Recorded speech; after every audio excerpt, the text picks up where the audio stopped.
Hey, what's up? Welcome back to my channel. I'm Ivy, and today I'm going to be talking about The Desolations of Devil's Acre by Ransom Riggs. This is the sixth and final book in the Miss Peregrine's Peculiar Children series. The first book is Miss Peregrine's Home for Peculiar Children. It's going to be kind of hard to talk about this book without spoiling, but I'm just gonna give a few general notes before I get into the spoilers. I really enjoy Ransom Riggs's writing style. I find it to be very immersive, and he just has a way of making really intense scenes really intense. He just writes in sort of like a short, choppy way when it's really intense, and that just creates this sense of urgency that I really enjoy. One of my problems with this book that I can tell you without spoiling is that I could not for the life of me keep track of characters. I can keep track of the ones that we've seen for the entire series mostly. Like there's the main characters that I can tell who they are, but there's been some characters introduced recently that I cannot for the life of me keep straight, and that really bothered me. An element of this book that I really like is how we have a chosen one arc, but it's not the main character. Our main character, Jacob, is, he plays a big part, but the chosen one arc is really surrounding Nor, who's a side character, and I thought that was really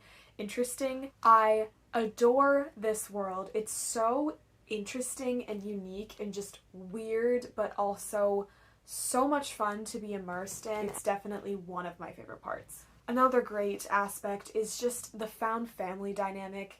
If you know me at all, you know I'm a sucker for that whole trope, is just finding people and becoming part of their family, even if it's not by blood. I love that so much. Another super cool aspect of this book and this entire series is the pictures in it.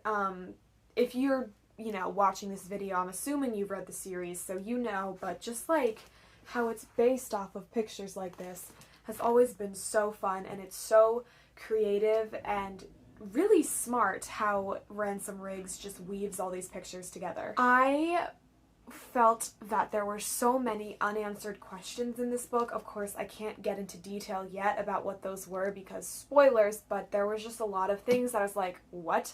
And I never really got answered, and that did bother me quite a bit. I think that's all that I'm gonna say for the non-spoilery section, so if you haven't read this book or any of the other Miss Peregrine's books, please leave before I spoil it for you, because that's no fun, and yeah, just goodbye. Have fun in life.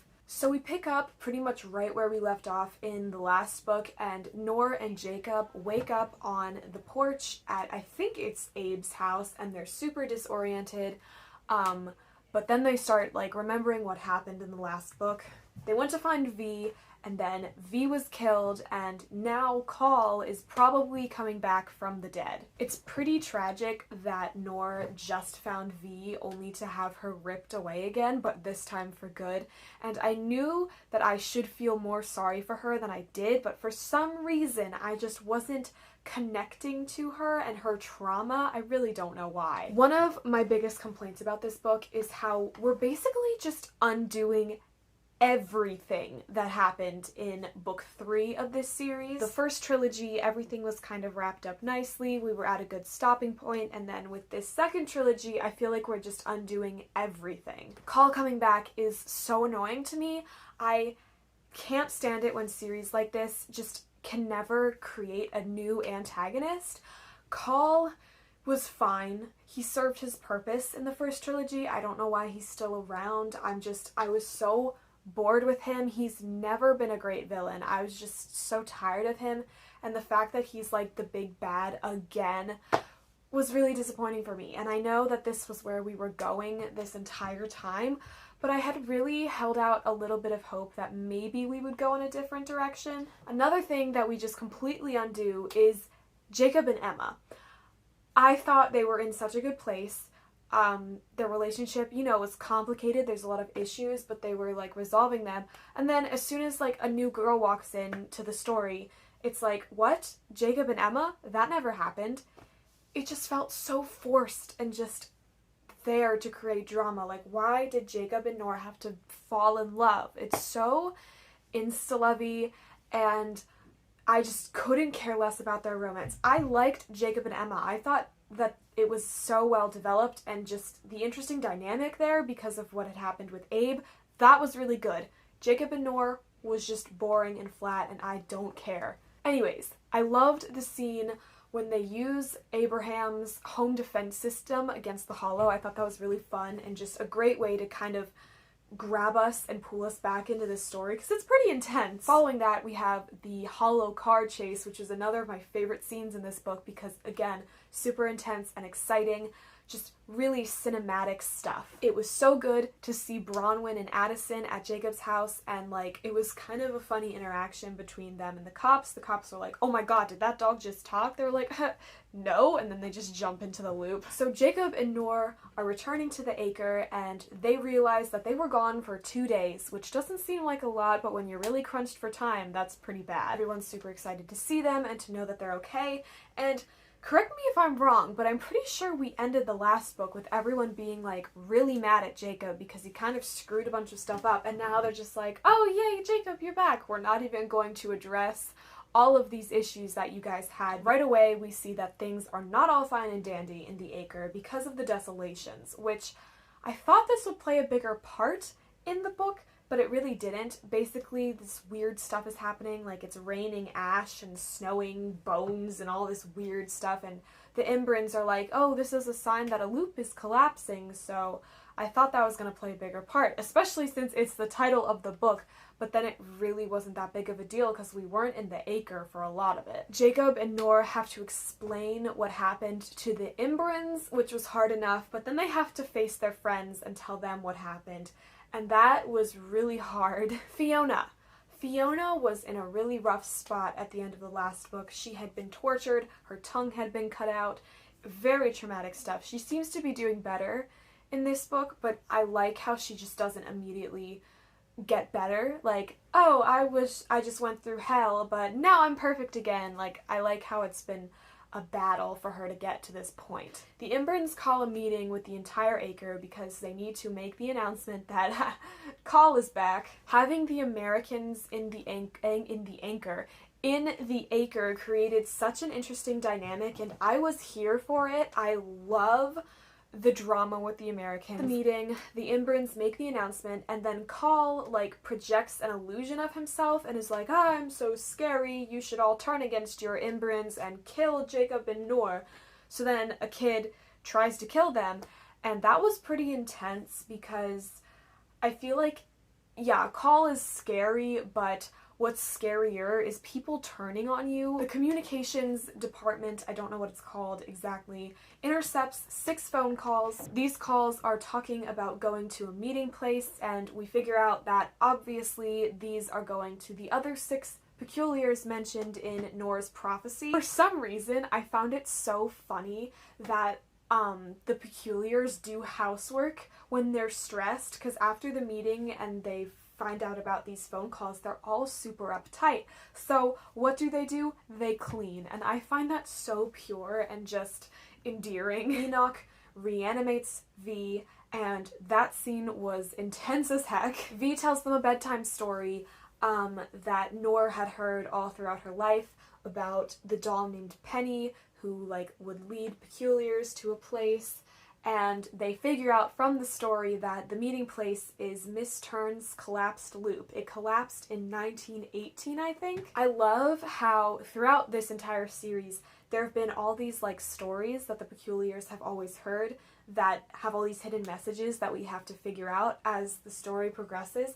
I don't know, there's something about finding messages in like fairy tales that I love. Right after we figure out that the meeting place is this collapsed loop, a hollow attacks the Acre, but it's not just any hollow because everyone can see it now, and this was really interesting, and I liked how we switched it up with this because, again, I was getting a little tired of the same old fighting hollows thing, but now that everyone can see it and we're adding in this element of Jacob not being able to control it, it just made it really interesting again. Fiona is the MVP of this book. Like, she pretty much single-handedly deals with this hollow. She does more later on, but I love her and her quietness. Obviously she can't talk because her tongue was cut out, but her quietness overall, she's always been quiet, and she's just there and like such a badass. I really like Fiona. The Imbrins make the quilt around the Acre, which is pretty cool, but they need to keep all of the Imbrins awake and alive, otherwise the quilt will collapse. Everyone's on edge because they know that any slight issue will bring down the quilt and all of their defenses will be gone. One of my favorite parts of this book is when our crew just crashes the Imbrin meeting, and it's so just out of line, but they're Miss Peregrine's wards, and she's like, oh yeah, sure, whatever, come on in, and they're just like causing so much chaos. I love that. The Imbrins and the American clan leaders made a deal. The Imbrins were going to give the Americans loop freedom, so they were going to reset their internal clock, which is like a really big deal. In return, the Americans will help defend against Call. The Imbrins always intended to give everyone loop freedom, but the Americans only wanted it for themselves, which they're a bunch of buttholes. So of course, now that the cat is out of the bag, the American leaders are really angry, and that's not good because they could be very valuable allies. All of our big kids, like the teenagers, volunteer to go and try and find Miss Turn's loop. And for some reason, Jacob is always underestimating Horace. There's this scene when they're telling Horace what's going on, where they're gonna go, and Horace, of course, volunteers to go with them, and Jacob's like, what? Like, I'm so surprised. As if Horace hasn't been, like, a valuable team player and brave and strong this entire time. I feel like they always underestimate poor Horace. When they're trying to get out of the Acre without being seen, Emma and Jacob end up squeezed in a crate together, and after this scene, I thought maybe they were gonna go down that road again, but then nothing much really happened after that. We take the Panloup de Caen to France, and it's like all of the teenagers plus Addison, and I really loved how Emma took charge in this book. In this scene, when they're like in the forest, she's like, okay, we gotta figure this out, but just throughout the book, she was just really stepping up as a leader, and I really like that about her. Miss Hawksbill agrees to help them, and she leads them across no man's land to Miss Turn's loop. Can we talk about this for a second? They go all the way across no man's land, which, you know, is just insane. Like, you just don't survive that. I will say, I really, really loved this scene. I love how it incorporates historical aspects that they have to worry about because, you know, they're time traveling, so there's a war going on that they have to deal with. Another thing that I really loved about this scene was just how cool it was that Miss Hawksbill knew everything. Like, she knows when, like, an explosion will happen, when a soldier's gonna walk by, and it was just so interesting to see her, like, go from thing to thing and know when it was going to happen. That being said, despite Miss Hawksbill's knowledge of this loop and how everything is going to play out, there is absolutely no way that everyone would have made it out of that alive. I mean, you cannot tell me that going across no man's land with such a big group of people would have ended with everyone being alive. No way. This kept happening throughout the book. There would be so many situations where there's just no way everyone would make it out unscathed, and yet somehow they would.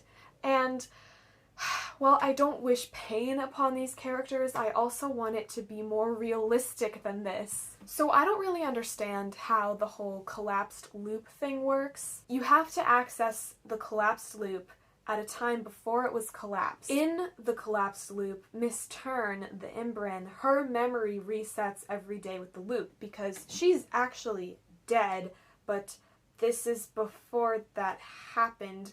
But I can't think too hard about it. It's a pretty heartbreaking situation though. Miss Turn's memory just resetting and Miss Hawksbill having to see her like that. I hate that. It's so sad. Once we're in this loop, we meet two other Light Eaters, Sebi and Julius. We come to realize that all 7 of the kids mentioned in the prophecy must be Light Eaters, which is pretty cool. Julius and Sebi are totally unprepared. They have been so sheltered. They really have never dealt with anything like hollows or any danger in their life.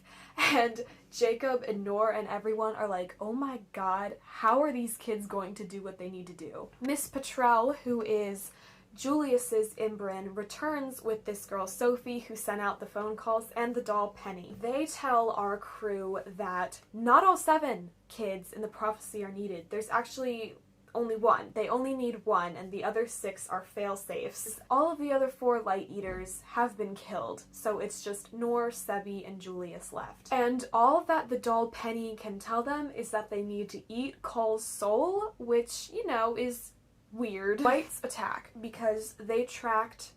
Who did they track? I think they tracked Petrel and Sophie?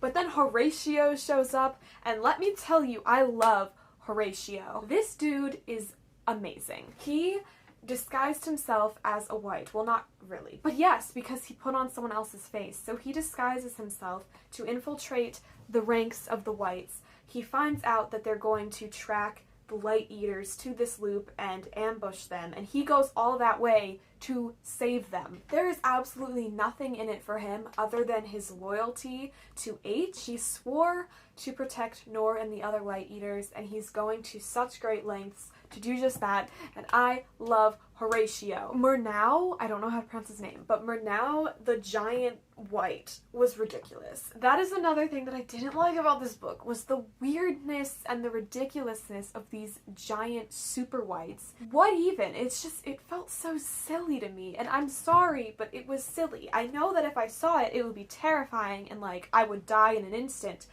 But reading it was just so silly. Murnau and a bunch of hollows are chasing our crew, and I loved the tank scene when they get in the tank and they drive it out into no man's land so that all the hollows will be shot to bits. I thought that was super smart, and again, using the historical elements to their advantage was just so cool, and it made it so exciting. We almost make it through the membrane intact, but Miss Petrel bites the dust, and Julius is all, you know, enraged and sad because that was his Imbrin, who's basically his mom. Horace and Julius have a thing going on that once again is very insta-lovey, and it was really bugging me, but then I thought about it a little bit more, and I think it's acceptable in my mind because Julius has just been through hecka trauma. They were holding hands, and, you know, Julius really needs that support. They've been through a lot. They take the train to London, and they get there, and pretty much immediately Call is there wreaking havoc. He's a giant, again, ridiculous. Julius gets the grip of death and almost dies, so that's like 1 Light Eater down, even though he's not really dead yet. Horatio almost dies, which I was not going to be okay with because, like I said, Horatio is my hero. But when he almost dies, he's like shown stuff by the Hollow. He knows where the army of Hollows is, and right when he's explaining it, Sharon shows up. Sharon is another character that I adore. Horace had sleepwalked and told him that they would need a boat and explosives at that place, which Horace coming through, even like if he didn't know what he was doing, he came through. So now Sharon, Horatio, Jacob, Emma, and Nor have to go and deal with this army of Hollows. We get to the boat where the Hollows are, and Sharon's like, "Take your time, I brought a novel." I mean, how amazing is this dude? Everyone except Sharon boards the boat and pretty much immediately just get locked in the thing with the Hollows, which, you know, is pretty scary. They tie Mother Dust's thumb to the explosives and set the explosion off, and somehow, again, everyone's okay. Now Jacob can control all of the Hollows, which I feel like we've seen this film before. All of a sudden, Call can fly, and he's just a complete and total lunatic, just babbling on and on and on about revenge. And like I said, I just don't like him. He's just not a very compelling villain. I want my villains to be not whatever the heck Call is. I don't know how to explain it, I just don't like him very much, especially this second time around. A traitor inside the Acre assassinates one of the Imbrins, which brings the entire quilt down. Our crew rushes to the Acre, there's this big battle, everyone's fighting. Jacob has his army of Hollows now, and he takes out, like, pretty much all the whites and the Ambro addicts, with a lot of help from the other peculiars, but Jacob's Hollows are really the MVP of this battle. Enoch, one of my favorite characters. I love his sass, his personality is fantastic. He's really badly wounded, it seems, but then like, a few pages later, they just, like, don't care. Like, he's there on a bed, and they're just like, cool, like, he's good now. Sebi runs out when all of the whites and the Ambro addicts have been taken out, and it's just Call left, and they're about to, like, retreat and regroup. Sebi just runs out there and tries to take Call down herself, and then gets killed, and I just don't know why these 3 Light Eaters don't talk to each other and create a more coherent plan, because one of the Imbrans in Miss Turn's loop told them that they are stronger together, and yet they're still just trying to do everything themselves, and that annoyed me so much. Why would you not make a plan together? Retreated to Bentham's house, the Imbrans make another mini quilt around the house, and Call is really getting into their heads. Once more, he's like giving them this weird feeling and dreams, and it's really weird. Bentham is a parasite attached to Call. I guess it sort of makes sense because they were in the collapse loop. How would Call not notice his brother growing out of him? Jacob goes and he talks to Bentham. Jacob learns that he and his grandfather are actually descended from hollows, and that's why they can do what they do. My brain just went to hollow sex, because how do you get human Jacob and Abe from hollows? Did a hollow and a person, like, or was it hollow on hollow and just eventually it became person? I don't know. If Jacob drinks some peculiar soul or su'ul or however the heck you pronounce it, he'll turn into a hollow but like still have his brain, so he'll have the body of a hollow but he won't have like the just all-consuming hunger that consumes the rest of hollows. Jacob, with this new information, realizes that everyone's getting ready to leave because they're going to Florida to this loop and they're gonna regroup. But then, of course, Noor has left a note saying that she's gonna stay behind and try to face Call alone.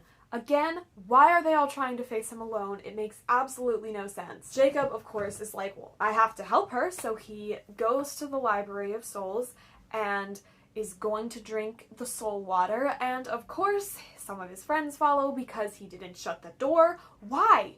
How could someone overlook something like that? Jacob drinks the soul water, he turns into a hollow, and I expected something more, like, big to happen other than him just turning into a hollow with a brain. Like, I thought he would be some, like, super hollow, but I think he was just a normal hollow. He protects Noor while she, like, eats all of Call's light, which, again, I thought something more was gonna happen because Julius and Sebi tried to do the same thing, and Noor didn't really do anything different. She just lasted longer. The only thing that maybe could have differentiated, I guess, was that Noor was right at his source. She was in the library right from his source, so I guess maybe that affected how well she did, but still, I feel like it should have been something different, more difficult than it was. I mean, not that it wasn't super hard and scary and blah blah blah, but it just felt kind of anticlimactic to me. So Call dies, hopefully for good this time. If there's another trilogy, I'm not reading it. Noor vomits out Call's soul light, and then she pulls the blue light out of Jacob, and then the loop collapses. Noor and Jacob wake up on the porch again, and for a split second, I actually thought that everything was a dream, and I was like, oh my god, and I was kind of excited for this ending, but then it wasn't, and yeah. Jacob is back to normal. He is not a hollow because Noor pulled the hollowness out of him in time before it had time to, like, fully settle in. They reunite with everyone, everyone's celebrating, the Imbrans reset everyone's internal clocks so that they are no longer tied to their loops. We get this really sad, bittersweet scene where Jacob says goodbye to his parents for good this time, and I really think that was a great way to end it because, of course, he started out living with his parents, and throughout this entire series it's been kind of a struggle of him trying to decide what kind of life he wants to lead, and he finally knows where he belongs, and it's hard for him to say goodbye to his parents and his old life, but it's for the best, and he has his new life and his new family, and I just thought it was really good, beautiful, full circle moment. Miss Avocat, I don't know if that's how you pronounce it, the head Imbrin dies, so they have a funeral for her and 2 other Imbrins. And I was just sitting there thinking about the other Imbrin, Miss Petrel, who died in Miss Turns Loop. Well, I guess they couldn't get to her. But like, how come she doesn't get a funeral? Miss Peregrine is going to be co-head Imbrin with one of the other ones. We end with Miss Peregrine revealing to the kids that she was able to pretty much perfectly recreate their old loop, the orphanage in oh god, I don't know how to pronounce it, Cairnholm. And they go back there and they're so excited because they're home and they're all okay and it's great and happy, and I was getting a little emotional at that. However, here we go again. The ending was so rushed. I felt like, you know, Call's dead, Jacob turned into a hollow, Nor ate all the light, and then it was like boom, boom, boom, boom, we're done. It was like, after the climax, we just needed to get to the end, and we had to get there as fast as humanly possible, and I don't like books that do that because I want my ending to feel like an ending and not just like you had run out of pages, so you were trying to fit everything that you possibly could on the smallest amount of pages possible. It was just too rushed. It felt too convenient because pretty much everything was perfectly resolved. There really were no consequences other than the few Imbrins dying who we really don't care about. Everyone's alive, they get their home back, no one's loop bound anymore. You just fought a war. Nothing is ever this perfect after fighting a war. There are consequences. You need to rebuild. And again, not that I don't want them to be happy. I really and truly want them to be happy, but I also want it to be realistic. And this is just too unbelievable. There's also some stuff that just wasn't resolved, and if we had taken our time with the ending and resolved it, it would have been so much more satisfying. Julius was like dying because Call had choked him and like he was turning all gray and stuff, but we don't know what's going on with him. Is he dead? Is he alive? Are he and Horace smashing? We don't know. Horatio was pretty badly wounded and he was fighting with them, and this is a white who is within their ranks now, and do they accept him as one of their own? Do they kick him out because he's a white even though he did so much for them? Like, where is Horatio? The doll Penny was like ripped apart by Call, and they made such a big deal out of this doll, and they were like, I bet the Imbrins can fix him, and they all cared about him, but what happened to Penny? One other thing, I promise this is the last thing. The prophecy mentions a door closing, that 7 may close the door.